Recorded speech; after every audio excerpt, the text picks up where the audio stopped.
Everyone. Thank you for coming to listen to my speech. I wrote on fight or flight and how that it affected me in my own personal scenario. In fight or flight scenarios, there are no ways to measure who is going to fight over flight.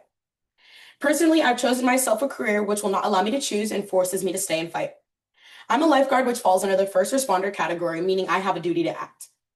Various aspects of my job cause me to need to perform in high pressure scenarios, often having to deal with a patron that's in distress.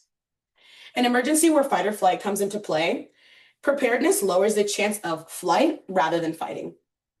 This helped to alter the way that I teach, the protocols that we use at the park, as well as highlighted the importance of being prepared in these situations.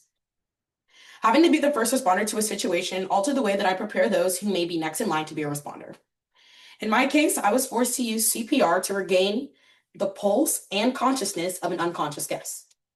When signing on to this job, this was always a possibility, but always seen as a worst case scenario. My fellow responders were in a state of flight, but still had the duty to act, causing them to be present, but frantic. Being put in this situation highlighted what myself as a trainer might want to speak about and practice when facilitating research, first-time certification, or regular training courses. My teaching practices were amended to utilizing a living person rather than a mannequin when auditing or teaching. This helps to not have to envision what might happen and for this challenge to actually be present. The importance of our team being prepared is the biggest part of our job. Upon the arrival of responders, they were not fully prepared, which caused a delay due to the possibility of the equipment not being administered properly. Realistically, this is not something that should be occurring, as everyone is expected to be able to provide care if responding. This is why everyone's skills need to be up to par, and this is maintained through the two-hour required training sessions, as well as periodical audits that test the information learned.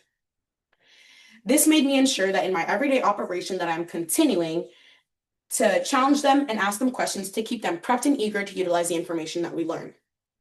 With this, there's hope that when another situation arises, there is no doubt from any party that proper care will be given. This event changed the way I view preparedness, as I firsthand saw what a lack of preparation can do, as well as how it affects the care that needs to be administered to the patron. Not only did this affect me as a responder and a supervisor, but this caused for our safety protocols to change as well.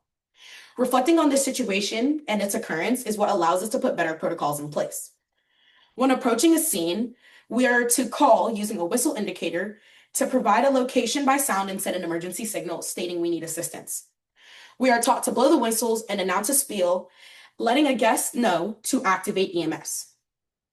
As guests are uncertain what information to give, this was seen as a futile effort as a delay in care.